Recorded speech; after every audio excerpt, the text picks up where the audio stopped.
and gentlemen, boys and girls, children of all ages, welcome to Size Leg RC. If you've not watched the channel before, I'm Si, with a weird ball patch going on there, and underneath the workbench, as always, is the leg, which doesn't have a weird ball patch. Today is a top 5. Woo! It's a Size Leg RC top 5. First time I've ever done it. It's not a top 5, you know, budget cars. It's not a top 5 best cars. It's not a top 5 best looking YouTube RC channel presenters. There'll be no competition. It's actually a top 5 things that I've learned since getting into the hobby.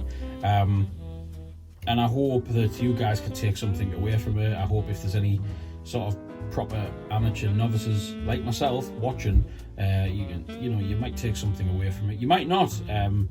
You hardcore guys with the big channels and who've been into RC cars for years and years and years, you probably not take much from it other than beard grooming tips and genuinely how to look sexy on camera. So yeah, what I'll do is we'll jump straight into it, and we'll just see how we get on. Guys, just so you know, we're not doing this in any particular order. This isn't number 1 is the top, number 5 is the bottom, but it's just 5 things. So instead of calling it the top 5 things, we'll just call it 5 things. 5 things that I've learned. One of the 5 things that I've learned is tools. So when I first got into this hobby, just over a year ago, I had your basic dad tools. So I had, a handful of screwdrivers, half decent ones. I had an hammer. Who doesn't have an hammer? Or a crowbar somewhere. I got a drill. Just basic stuff that you would have in the shed, for when your boss says stick a shelf up or fix this or put this on the fence. Or, basic stuff like that. I didn't really have anything small, anything scale for the RCs, which I very quickly realised was a crucial thing to have. So I'm going to show you what are some of the things I've got and stuff that I actually use on a regular basis, no matter what I'm doing with my cars, whether it's maintenance or repairs.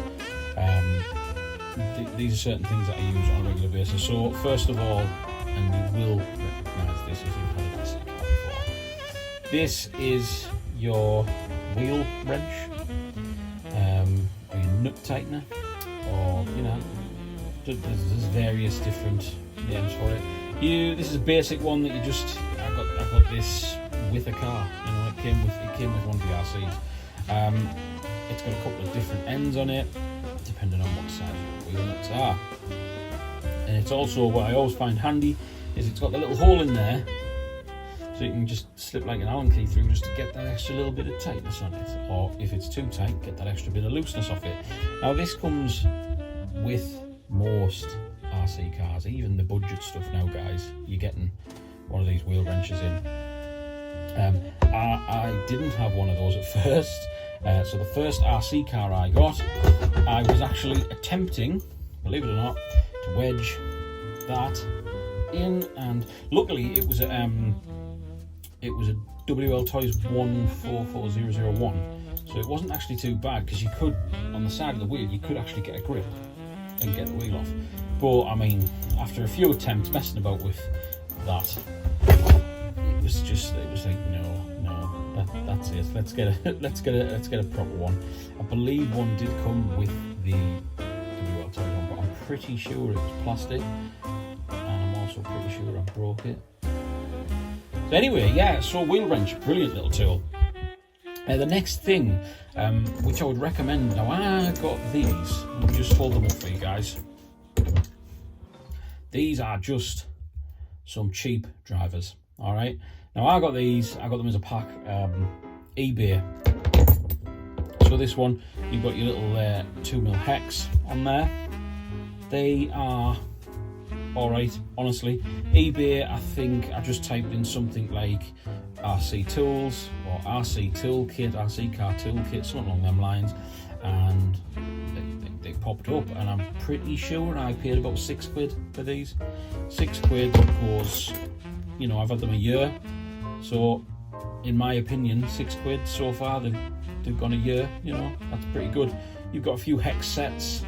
The one thing I will say about these is they're not the strongest material. So as you get into the hobby, as you get further into the hobby, like I say, I'm a year in now, and I am genuinely starting to look at getting a better toolkit, some better gear to go with my bits and pieces. But to get you going, and just like I say, it lasted a year. There, little flatheads. You can see it there. It's still got a nice point on it. Still perfectly good usable. Absolute great little toys. Great little tools. Sorry. Now, one of the beautiful things about these is you can take that off if you want. You can just buy a new one or put a new one in. It's just a little Allen key there. Just pop it in, pop it out. Got a little flathead there. It's literally as simple as popping that in place and just there you go. Pops your up there. Now, another tool that I use, or what I bought since, I mean, I got these about 6 months ago, maybe it's actually about 4 months ago. I got these little fellas, various different sizes. They just have, now, you look at that, and you look at that. Yeah, that's the same size there. They're both 2mm. But sometimes with this one, it's just, you know, you struggle to get a bit of turn on. You haven't got much. But with this, obviously you've got that nice big. You can really give it a. And obviously you've got that end on there as well, which gives you the nice long end here. Nice bit of leverage. I think that's the word I'm looking for. A bit of leverage. So yeah, they're great. Again, cheap as chips. I don't know whether I got these off eBay. Where did I get these from? I'll tell you where I got these from. I actually got these from Home Bargains. There you go, Home Bargains. If you're watching the American Home Bargains, it's just like a British shop. It just sells all kinds of random stuff. And again, I think they were about £6 or £7, and I can't remember how many you got in the pack now. 1, 2, 3, 4, 5 there. And I think there's 2 bigger ones that are of no use, which I keep in the shed in the big toolbox. So yeah, you got plenty in there. Another couple of tools that I use regular, wire cutters. Get yourself a set of decent wire cutters. Again, just cheap, but they're small, which is what I like about them. You can get big ones, but these are ideal because they're little. They're not little enough that you can't get grip, but they're little enough for those, you know, for those niggly wires, like so. When you're connecting new connectors, obviously I put XT60 on all of my stuff. Connectors, but they're just nice for, you know, they're small enough, they're good enough just for getting a grip and just popping them off like that. And also they're quite sharp, which you see there. Decent. What more do you need? Now, the other thing, because I think the wire cutters are pretty self-explanatory. Again, I use these. These are my little pincers. I got these in kit. There was a kit, and it was for vinyl wrap. It was a vinyl wrap kit that I bought off eBay. I bought some wrap or something to do something with my car, my big car, and they came in a kit. So what I got with that kit, there was also a knife and a whole box full of spare blades. Now, I do use these quite a lot. Again, I use them when I'm soldering. So the idea behind these for me is, you know, you can just keep a grip on. You've got this bit attached in your little area. In fact, let me show you. Wait there. This is my little pal. So this is my little pal. eBay, Amazon, Fiverr. So what you've got here, I've got nothing high to stand that on. Let me just use that as a kind of a. Okay, so if you can see there, right. So So what you would do, the idea behind the pincers, guys, you'd have that holding in here, obviously on a better angle for soldering. You'd have your other piece either holding in here or standing upright, wherever it may be. So you've got these, you've got that there, and what I would do is I've got my solder here. Obviously it's just set up, so it's just ideal for holding it and putting it into place, you know, while you have the solder on, because you don't want to be doing this because they get hot. Anyone that's soldered before will know, obviously you're working with heat, you don't want to be burning yourself. Oh hell, we're just chucking things all over the place there, but it's all good. Right, so yeah, that's a couple of the basics, what I use and what I come to use on a daily basis. Along with the pincers comes the knife for me, and again, what I use this for is we're going back to the soldering. So you've got your heat shrink on here. Obviously, if it's been done properly, it's on there. I tend to just, I can't do it in front of the camera. Just bear with me one sec for safety reasons. What I would do. So what I've done there, you can see on the camera, I have put a splice down there, down the wire, down the, what's it called, heat shrink, and then it just means you can get it off if you put a deep enough splice in and don't do it like an absolute burk. There we go. Right, so what I've done is I've put a splice down. Let's just cut all that bit out, forget you didn't see that. Put a splice down it, and it means you can just do that. You're just splicing down the heat shrink, you can take it straight off, easy enough, and then you can just get to your solder. Here's the one I filled earlier. Look at my soldering skills, it's pretty good, isn't it? You can get to your solder, heat it up, you can get that off the old one, and you can put your XT60 on, or your Dean's connector, or your XT9, whatever, you know, whatever you want to be doing there. So yeah, pincers, knife, wire cutters, soldering gear, ideal for soldering. I don't know what else I could think of tool-wise. This is just stuff that I use, and I use all the time. And like I said earlier, whether it's maintenance, whether it's repairs, this is stuff that I use. There's nothing else I could really go into.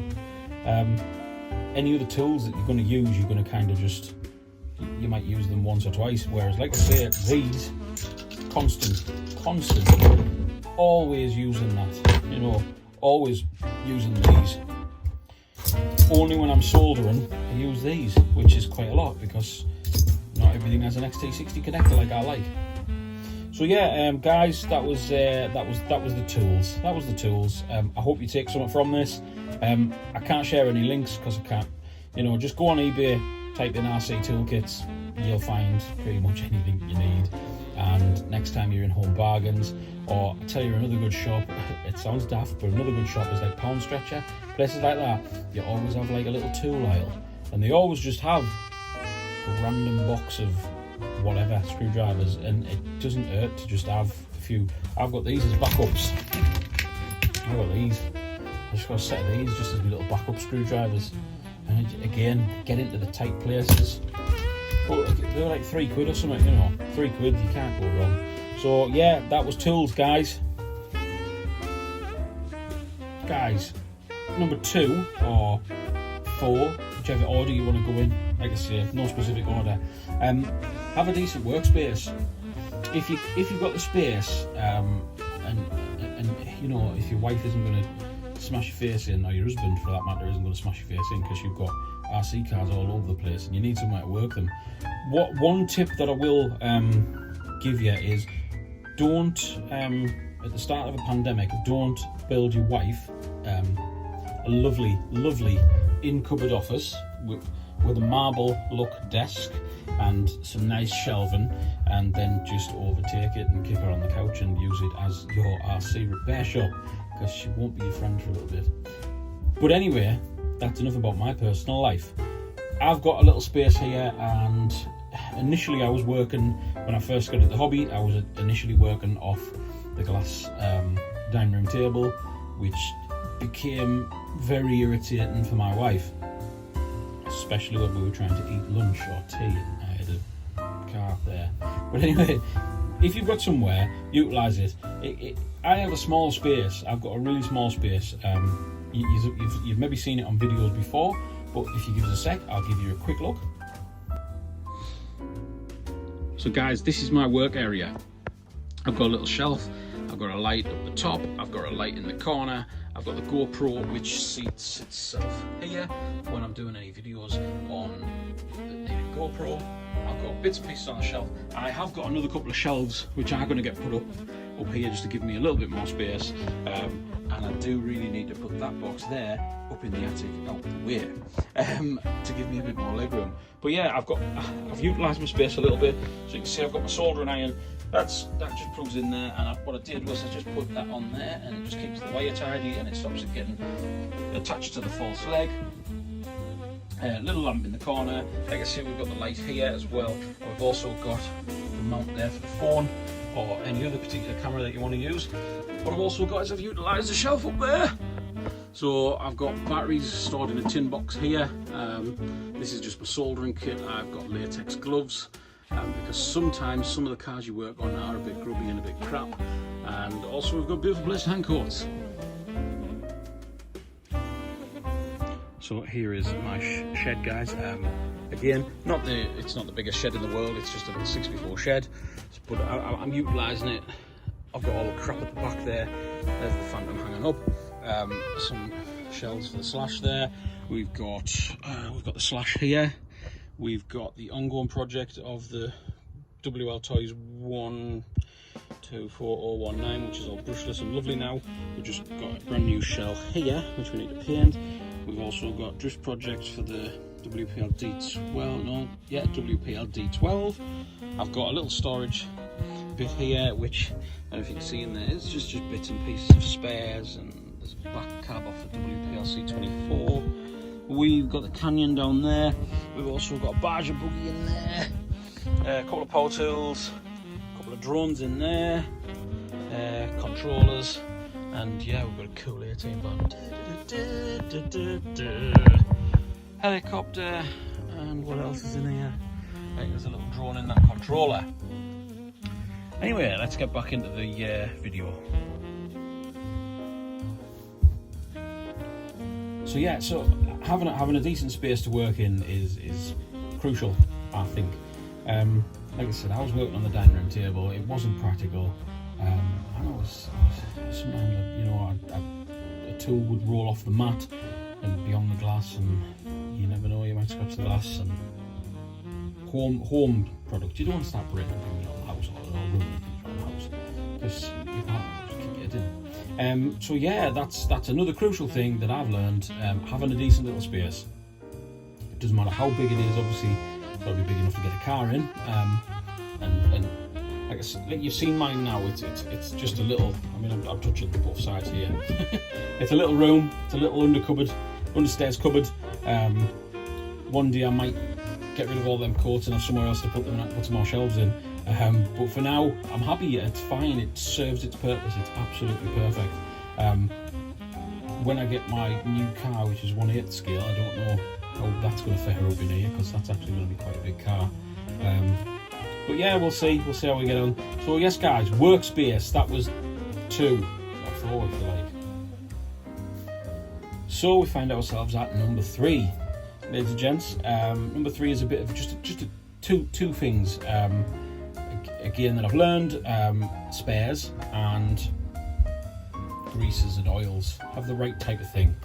Don't skimp on your oils and your greases and things like that. Just don't skimp. Certain cars, your bigger brands, will definitely recommend certain oils to use on the shocks and greases to use in the diffs and so on and so forth. You don't have to go with recommended brands. You can go with what you feel is the right thing, but it's entirely up to you. So spares and things. Let's do the spares first. It doesn't hurt to have spares, because in this industry, in this game, in this racket, in this hobby, you are going to break stuff, and you're going to break it regular, which I do, and as you see on most of my videos, I do break it regular. Some people's videos, they set out to break things. I don't set out to break things. I just set out to have a laugh with mine and have some fun and enjoy them and respect them for what they are. My toys, my RC cars, they just break, unfortunately. Even the expensive ones. Hence why you've got parts and spares. So yeah, spares for my Traxxas. I have got spare clutch for the Traxxas. I've got spare nuts and bolts for the Traxxas. I've got a few bits and pieces that I need to get for the Traxxas, hence why I've not started work on it yet. But we'll do a video, watch the space. You can get, this is a good thing, so for the people that like the more budget end of the RCs, parts are rife. You can go eBay, you can go Amazon, you can go Banggood. Banggood is great for parts. And I'm not, trying to push any of those on. I'm not making anything off that. I'm just saying that's what I use, where I go. I think anybody in the RC industry will tell you the same. The RC racket, the RC game, the RC hobby. They'll all tell you the same. Your Banggoods, your eBays, your Amazons, AliExpress. I think that's another one. I've not used that one myself, but I've heard the name doing the rounds. So yeah, but if you like your WL toys, you can get kits like this. So this kit, now that you can't see my ugly mug, it's got everything in. It's got a full set of spare drive shafts, it's got your wheel nuts, it's got the little brass spacers that go on the suspension arms, etc. You've got every single screw nut that you could possibly need on your WL toys. Pretty universal as well, so most WL toys use the same screws and screw heads and things like that. So if you've got a couple of different ones, like a 1442 or 2157 or if you've got the 1, 6, 10, 12, 1, 2, 4, they all intermingle. So that's a cool little thing. Also, I've got these grub screws. Grub screws are mint. You're probably going to go through loads of grub screws. Brilliant for the smaller ones, all the way up to the bigger ones. I've not used any of the big ones yet. I've not had any cars of that scale that I've brought them, but I've used quite a few of the various smaller ones, mostly in your pinion gear on your motor. But there is quite a few cars that I have seen, and one of mine in the shed has them in the, where did I see little screws at? Anyway, they're not just for on the motor, you put them to go anywhere. And I'll tell you what I've used them for. So top tip, size leg top tip, some longer ones in here. Which ones did I use? So the longer ones there, them ones. On the WPL D12 Kai truck, the drift truck that everyone's raving about at the moment, they've just released a mini one, which again everyone's raving about that one too. There's a suspension hack to lower the suspension. A lot of people are using screws, and I revolutionised it, and I used a grub screw, because not only when you put it in is it beautiful and flush, it just looks perfect. It just looks like it was meant to be there, rather than a screw head sticking out the top of the suspension arm. It just grub screw, nice and flush. Looks like it was meant to be there. Looks like WPL did it themselves. I've got loads of bits like this. Just again, Amazon. This it's £2. This is half empty now, but it was full at the time. Like I said to you earlier in the previous part of this video, I use XT60 and I convert everything to XT60 if it hasn't got XT60 on it. It's like £2 or £3 or something it was off Amazon. And inside you can see you get all the little heat shrink stuff, black and the red, and you get your male and your female ends, which any new car you get, you've got your little box there, and as long as you get your solder iron and what have you, you're good to go. You're changing your ends. Happy days. That's all I really want to say about spare parts. It kind of speaks for itself. You get the gist of it. When I first started, I didn't have no spare parts, so when my car broke, it was like, right, it's broken now until I can jump on eBay and order something from China, because you've got to remember, if you've watched my videos, my first car was the WPL C24, and the second one I bought was the Maverick. So you were ordering parts off eBay that might come from China or wherever, and you were waiting days, sometimes weeks on end for parts. So it's good just to, you know, when you get paid one week or when you get paid one month, which is what I do. I get paid weekly. So what I do is, not every week, because my wife would belt me, but now and again, every few weeks, I'll just go, right, okay, I've got 20 quid, 30 quid, just sat, spare. Let's just order some bits, some spare parts for whatever I've got, you know, whatever I've got in that shed, I'll just order some parts for them. I'll just build up a little catalogue. Yeah, so parts, great, brilliant. Now, oils and things, greases. The grease I use is in the shed, because it's not in a sealed tub, because I actually got it off the mechanic at work. Well, at my previous offices, we had a mechanic out the back, and he gave me really good grease, and it's basically what mechanics use. It's decent grease. I put it in all my diffs. Again, if you're a WL Toys fan, you'll know that you've got to put grease in your diffs. But anytime I service my cars or out like that, you check your diffs anyway, just make sure everything's all good. And it's a really decent grease. It's thick, but not too thick. You know what I mean? What more can you say about grease? And the next thing, now I've heard stories, right, about people putting cooking oil in the shock absorbers, in the shockers, and why? I mean, I don't know why you would do that, because you can get the proper stuff, and it's proper graded stuff, so there's different thicknesses of oil, which I didn't actually know until a few months ago. And I found out of a mate who was telling us about all the different oils and stuff, so I was like, right, okay, brilliant.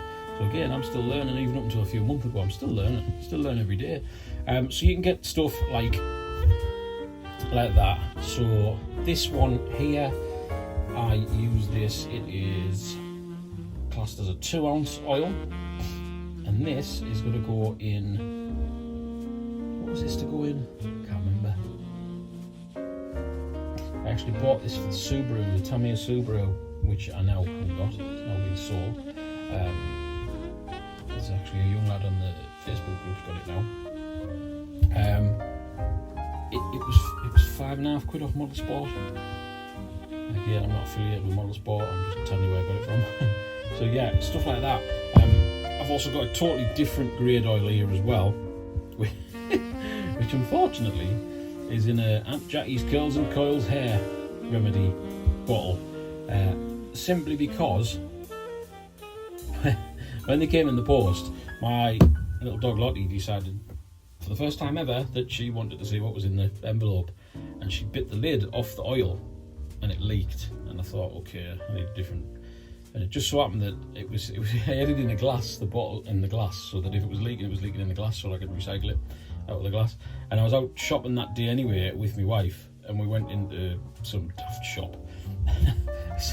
Seeing this, it was supposed to be $3.99, but it was on offer for £1, and I was like, that's a perfect little bottle, because it just screws off like that, and you can just obviously drip it out, and it literally comes out drip at a time. Brilliant.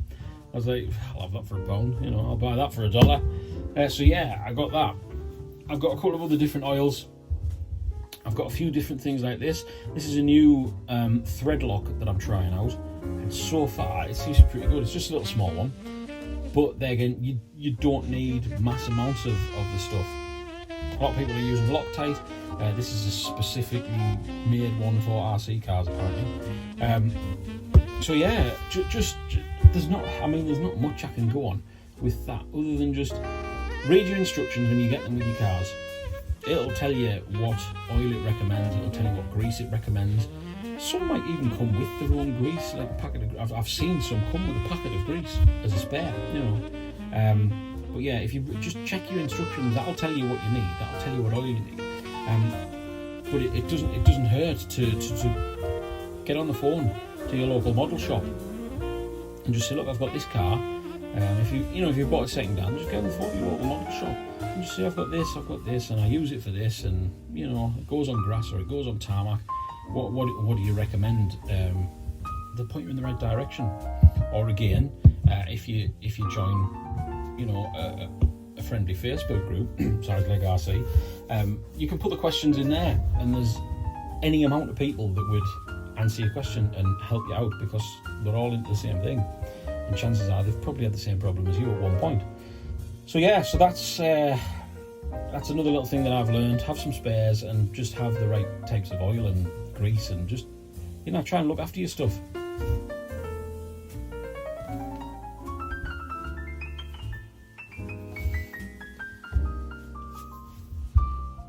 Number 4, guys, just look after your cars, man, or your boats, or your planes, or whatever you use, your drone. Clean them. Just clean them. Make sure you clean them after you've used them. Especially if you're using, if you're a grass tracking type of guy, or a mud bogging, or a crawling type of guy, clean them. Just give them a clean. There's so many. I'm not going to bore you with this because there's so many videos on YouTube that tell you how to clean an RC car, what the best stuff to use is, blah blah blah blah blah. I'm not going to bore you with how to do it. Clean them however you want, but just clean them. Mine, where I go, dust, bloody dust, a lot of dust. And if you leave them, just the dust gets in the bearings, the dust gets. Believe it or not, you think your diffs are perfectly sealed, and they might be so tight it's unbelievable. But eventually you're going to get dust in them, and you're going to get crap in the diffs, and you're going to have to change it out. And bearings, especially your wheel bearings, you're going to get crap, and you're going to get wheel bearings. You're going to get crap, and you're going to get dust, and you're going to get muck, and you're going to get stones in your bearings. There's like I say, multiple things for cleaning RC cars. WD-40. Some say don't WD-40 the bearings, some say do WD-40 the bearings. I'm not going to bore you with all that, I promise. This part of the video, this number 4 part, just short. Just look after your stuff, man. Just clean it. You look after it, you'll have it for a long time, and you'll just continue to have fun with it. Just look after your stuff. Come on. So guys, number 5, or indeed number 1, depending on which way you did the countdown. Don't be afraid to ask questions. There's never a stupid question. If someone mocks you for asking a stupid question, then they are a doss. And you don't want nothing to do with them. There's plenty of groups, plenty of Facebook groups around. I'm not trying to promote mine. What I'm saying is there's plenty of Facebook groups around. There is plenty of people on YouTube. There is plenty of people on Instagram. I believe people are branching out onto TikTok now. Snapchat. There's plenty of places. So for me, what I did was, back in the day, I found a bloke on Instagram, and he was promoting something or posting about something to do with RCs, and I was interested, so obviously I liked the post, brilliant stuff, followed him, started following him, sort of just off the posts he was making. I sort of thought, yeah, he seems alright, he seems kind of good, and I had a couple of questions about a certain thing, nothing to do with what he was posting, but just in general about RCs. So I sent him a message, I think it was about batteries or something daft like that. Sent him a message. Anyway, he was good enough, genuine enough to get back to us. He was genuinely helpful. Give us the right advice. I'm happy to say that he's now a friend, a good friend, and even to this day he's still giving us advice. But by meeting him, it opened the door to meeting another guy who is, again, absolute one of my top mates now. Gives us plenty of advice, always helping us when I've got problems and fixing my cars and stuff, because I remember I'm a novice. But yeah, just don't be afraid to ask questions. There's no stupid questions. There's loads of stuff I don't know. And now, honestly, it's just jump on a Facebook group. there'll be a Facebook group out there for the car that you've got, you know, for the RC that you've got, or be it a boat, be it a car, be it a drone. There will be a bloody group out there somewhere. 9 times out of 10 the people in said group will be absolutely sweet as a nut, and they will fall over backwards to try and help you, you know, and point you in the right direction. Multiple groups. Go and check them all out. There's groups that don't associate with just one vehicle, but, you know, honestly, search bar, Facebook, just type in groups. You know, if you've got an FTX Canyon, just type FTX Canyon. There's a great group out there for the owners club. Brilliant. If you just want general groups about RC cars, just type the letters RC into Facebook, and you'll find loads of groups. And honestly, 9 times out of 10, everybody in these groups, we're all in the same hobby. Whether you're a total amateur or complete noob, or an experienced veteran that, you know, has X-Maxes on the shelf and, you know, infractions and what have you, you know, we're all in the same boat. Just don't be scared to talk to people and ask the questions. You know, we've all got to start somewhere. So guys, I hope you've enjoyed me top, bottom 5 things I've learned. Obviously there's more stuff that I've learned, but I don't want to like bore the crap out of you really and put it all in a video. I just sort of picked out some important ones for me really. So obviously your tools, your workspace, your spares and your oils and what have you, the cleanliness of your vehicles, and don't be afraid to talk, don't be afraid to ask the questions, join the right groups, you'll meet the right people, you never know, you might even make some mates out of it. So yeah, hope you've enjoyed, see you later.